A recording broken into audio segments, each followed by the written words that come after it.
All right, so this is going to be the start of period one out of four total periods in AP World History. Period one runs from 1200 to 1450, but we're going to go back and we're actually going to start it way sooner to make sure you all have enough background knowledge and understanding of the material to actually make sense of some things that happen in period one.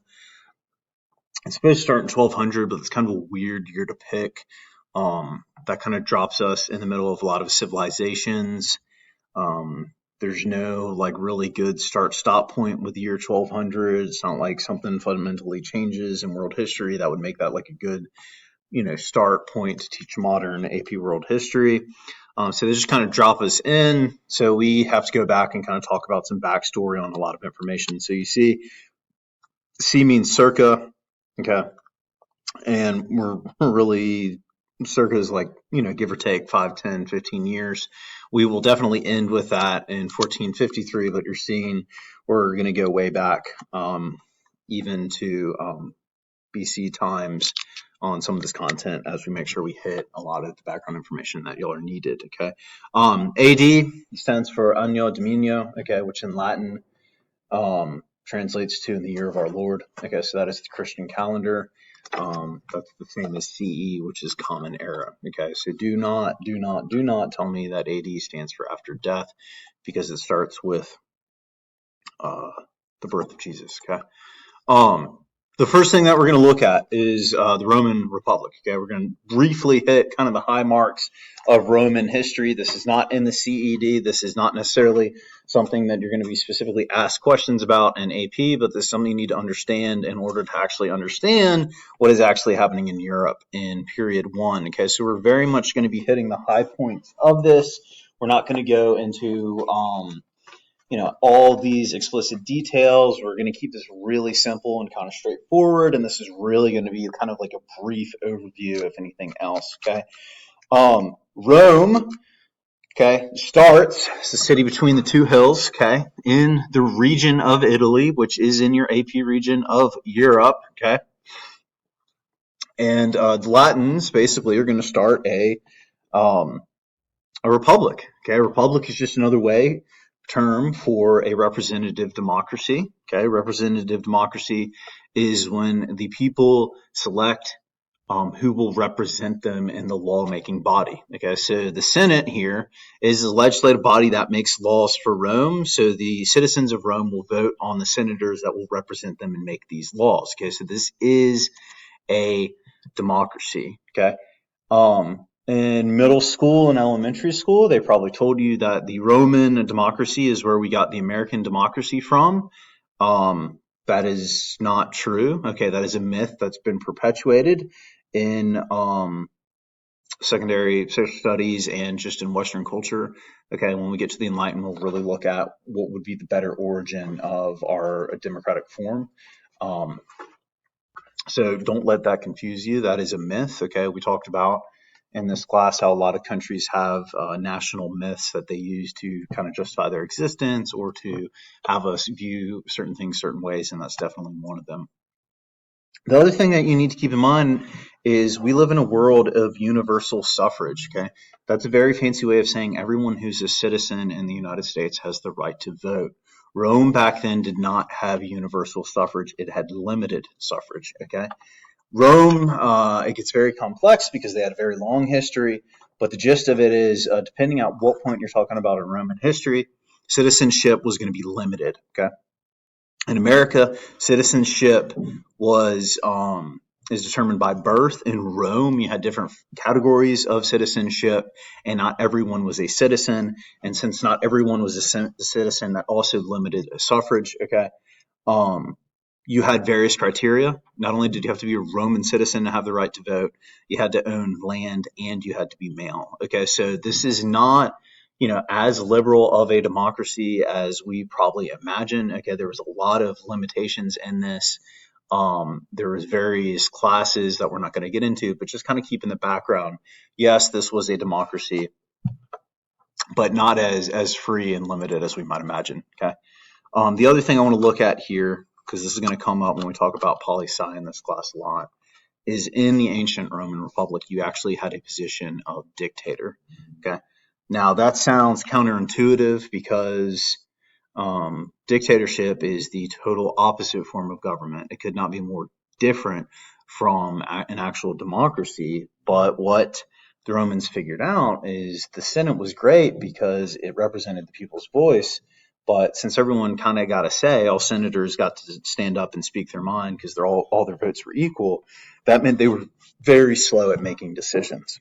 So in times of crisis, how they would prevent um, this slow process of decision making from happening, how they get around that is they basically give all power to one guy. Giving him all power was called dictatum. That was kind of him receiving all the power. So that's where we get the word dictator from. Okay.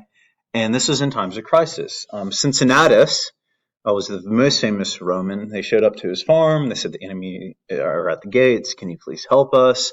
And they gave him absolute power, and he made all the decisions. And then once the war was over and the enemy was defeated, he stepped back down and he gave the power back to the Senate. And he's very famous. Cincinnatus, that's in America. That's who Cincinnati is actually named after. Okay. The Roman legion was the Roman army.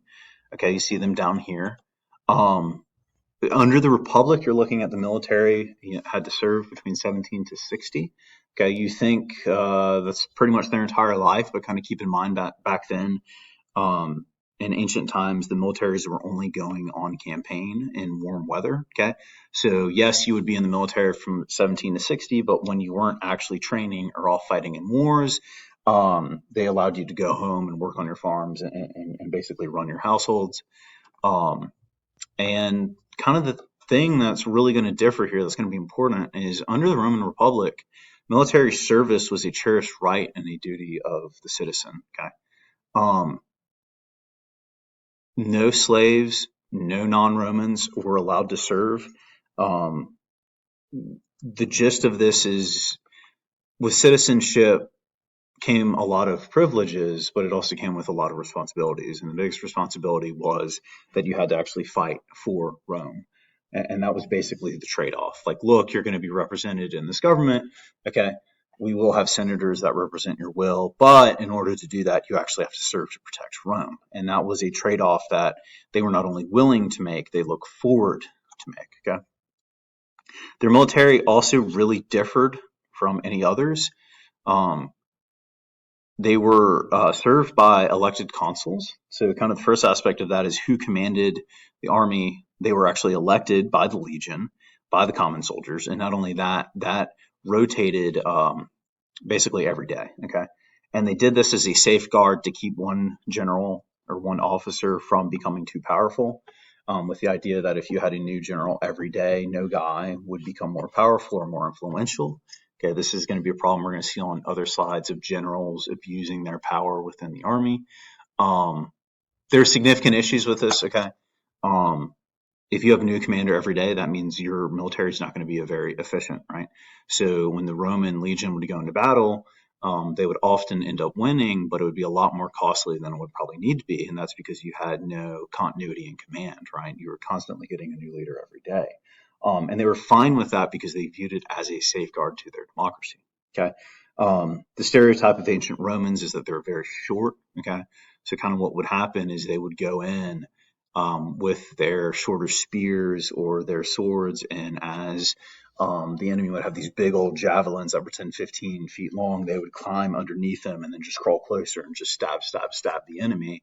And the Romans would just commit wave after wave after wave of legionnaires until they were victorious. Okay? So again, a lot of them would die. They were willing to die for their empire. They were willing to die for their state, but it was not efficient in doing this. Okay. Over time, as the Roman Empire expands, they begin to grant citizenship to their Italian allies. So you see that as the Latins beat the Etruscans and they expand further actually onto the Italian peninsula, they are going to grant citizenship out.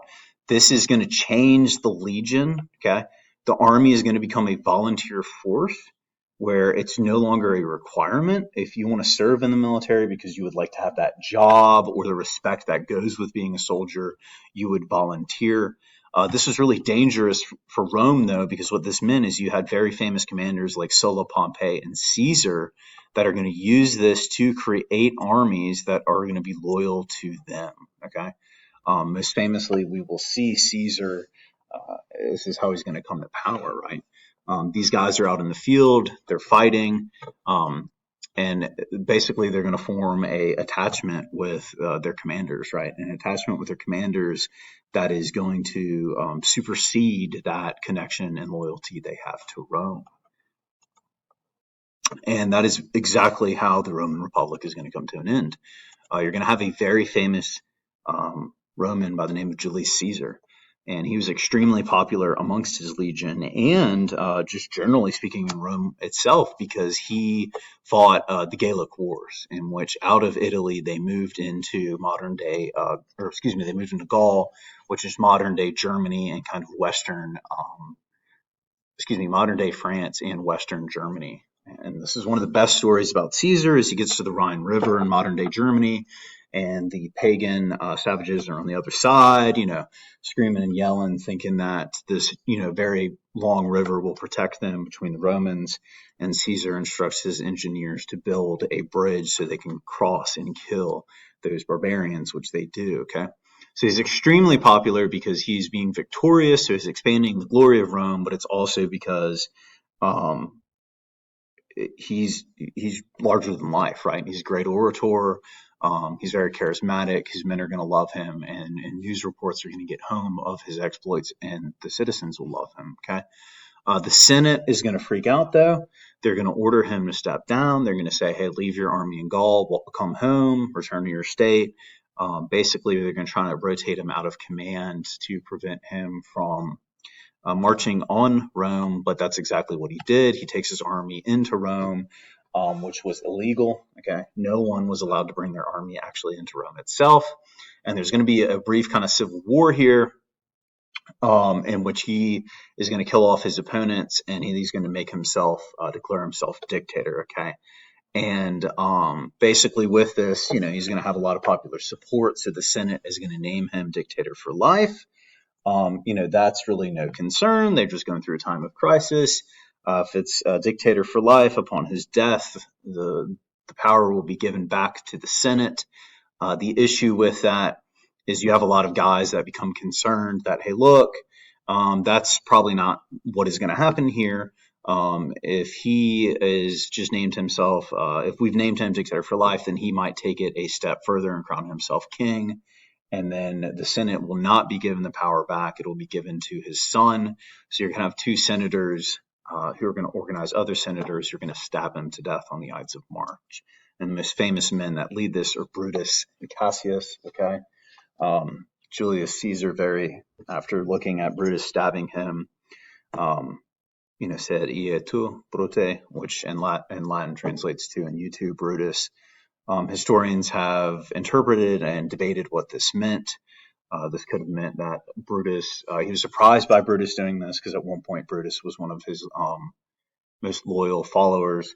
But probably the better explanation, or the more interesting explanation at least, is that we don't know for a fact, but it was believed by many that Brutus was actually Julius Caesar's illegitimate son.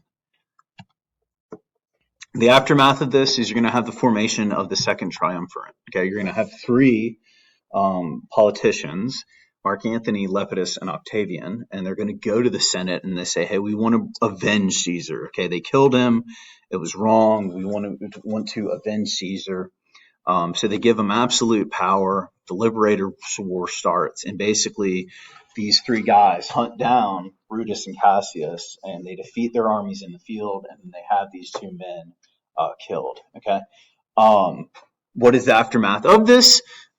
Is then the empire is divided into three. Okay, you see Octavian ruling in red. You see Mark Antony moving in yellow here, and then Lepidus is kind of here, this Carthage, brown region in northern Africa. Okay, Mark Antony was the one who had an affair with Cleopatra. A civil war is going to basically break out between all three of them, and basically what's going to happen is Octavian is going to win the civil war, and he's going to crown himself Caesar Augustus, and that officially brings the Roman Republic to an end. Moving forward, it will be a imperial dynastic rule in which Augustus's children will take the throne after his death. Okay, what does this mean for Rome? It's no longer a set of ideals that people believe in or serve. Okay, there's no more this sense of patriotic duty. There's no, I'm going to sign up and serve in the legion because I have the benefit of being a Roman citizen because my will is represented by the Senate. Okay, so why would people sign up? Why would men with estates continue to send their sons to serve? And it was with this idea that Rome brought power and prosperity. It's this idea that the glory that is Rome itself must be served because they lived in the world's strongest, most prosperous empire. It was this belief that even though we're no longer serving for an ideal, we will now serve for the glory of Rome. Okay, Rome over hundreds of years becomes very corrupt. Okay, if there's no set of beliefs, you're really going to see there's going to be a lot of internal political turmoil. Okay, the first one is the Praetorian Guard. These were men that were the bodyguards of the emperor who carried a bundle of rods with an axe blade in the middle called a fasces. Okay, and these were the bodyguards that were supposed to protect the emperor. We often see maybe they did the opposite.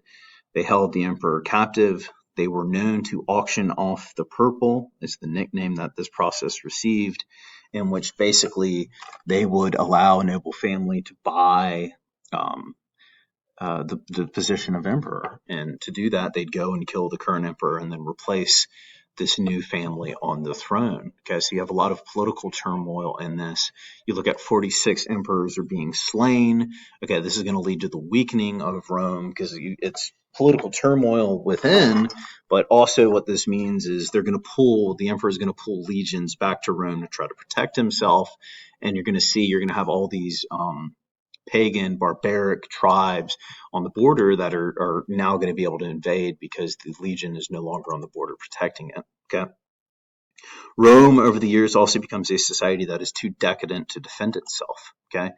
You have this Latin phrase, panem et circenses, which translates to bread and circuses. And this is considered one of the largest falls of Rome. The common man in Rome was given a bread dole. He was given food by the government, and then he was provided entertainment. You see a gladiatorial match here. They had chariot races, and the idea is that the average Roman citizen was no longer concerned about the matters of state. He was no longer concerned about his duties as a citizen. He was living too much of the good life. He was eating free food and enjoying the games. And because of that, because they lost their sense of duty, Rome would eventually fall. Okay, the legion, as it was once known, ceases to exist. There's no volunteers. There's no one who wants to serve in it. Okay, if you don't have an army to defend your borders, then by definition your country will cease to exist. Okay, it's going to be Emperor Diocletian who's going to have to carry out a series of reforms to try to save Rome. Okay, he earns the nickname the Great Reorganizer because of this. But the issue is the reforms, they delay the fall, but they don't make it go away. Okay, it just buys Rome more time, but its fate is sealed. Okay, the first thing he does is he ends the Praetorian Guard. You'll no longer have this bodyguard group that is going to have undue influence. And then he's going to find someone to replace the army. Okay. In Gaul, you had these various Germanic tribes, one of which was Goths, and he basically says, hey, look, we need troops to defend our border. Well, these tribes don't get along, so let's make kind of an alliance. Let's hire this one group of Goths, and they will serve in the legion, and we will pay them to protect Rome from these other Gothic groups. The issue with that is they are hired guns. They are only doing this for the payment, right? They don't believe in a higher set of ideals. They don't believe in any, they don't believe in Rome, which means when it comes to risking their lives, they're not going to. Okay. For this class, however, one of the biggest things he does is he divides the empire into two. It had become too large, and he believed cutting it in half would basically allow it to be easier administered. The capital of all of Rome remained the city of Rome. But this is going to begin to see where we see the split in the Roman Empire. Okay.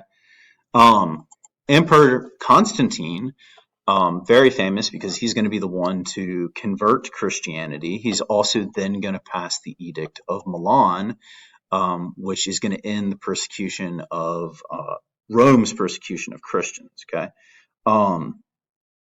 Contrary to popular opinion, Rome was actually fairly religiously tolerant. Okay. But there was a catch. You could believe in whatever gods you wanted to believe, just as long as you also worshipped the Roman gods. And they did this not because of cultural reasons, but because they viewed this as a way to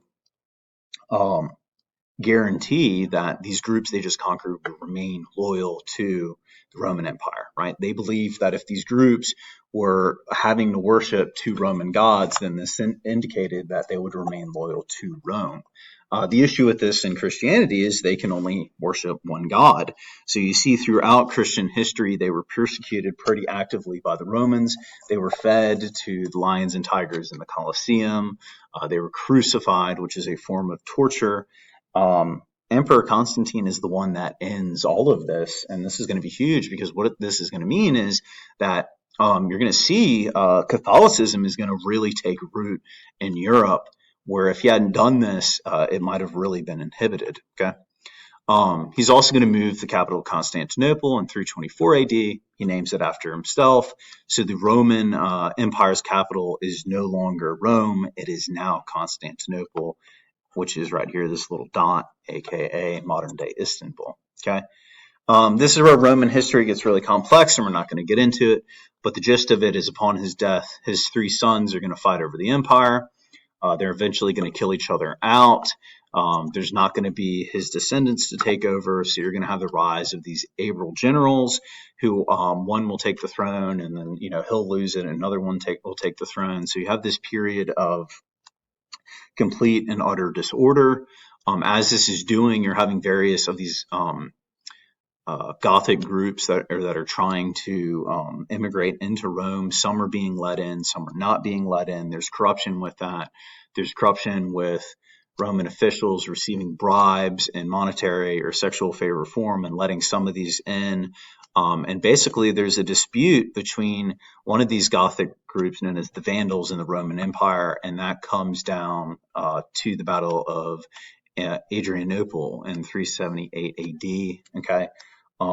This dispute over kind of this immigration policy in Rome erupts into a battle. The Roman legion, aka really run by Goths, go into battle against this other Gothic group. And this other Gothic group had men on horseback, cavalry, and they're going to be victorious here. And this is it. After 378 AD, we're basically going to see this happens on the Balkan Peninsula on this red dot. The Eastern Roman half of this empire isn't going to be able to control anything that happens in the West. And since they've lost all control of Western Rome, 410 AD, Rome is going to be sacked by these various Gothic groups. They're going to show up at outside the gates of Rome, and the Gothic guards are just going to be like, hey, you know what? Like, instead of dying for Rome, let's let these guys in. And this year is considered the end of the Roman Empire. Because the old capital in Rome has been sacked. Okay, Europe enters the Dark Ages, in which there is no civilized country, there is no organization, there really is no unifying factor. We'll expand upon that later and talk about how they morph in feudalism. But we see the only unifying factor they have is Catholicism. Okay, Constantinople is going to be really important here. Okay. Theoretically, after Adrianople, okay, the military strength of the Goths, they were way more powerful than the Romans. They were better off, and they could have theoretically pushed to Constantinople and completely destroyed the Roman Empire in the East as well.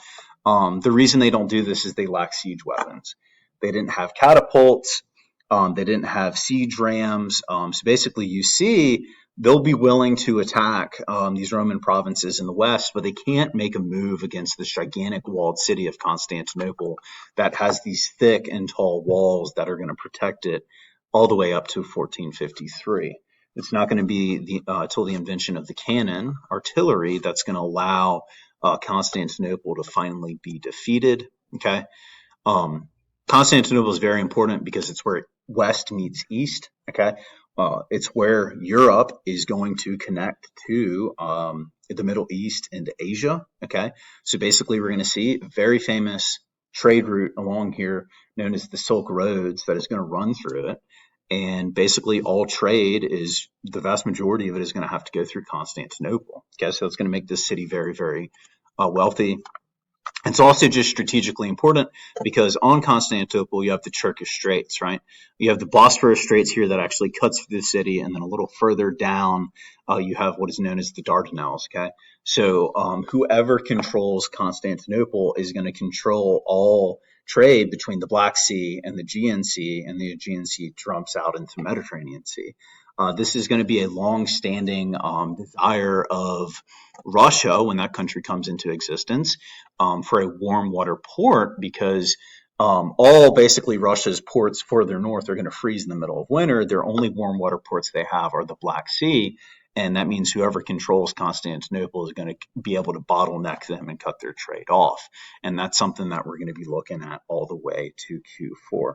Okay, so this is a lot of background information, and the next video we're going to get into what continues happening with this eastern half of what remains of the Roman Empire.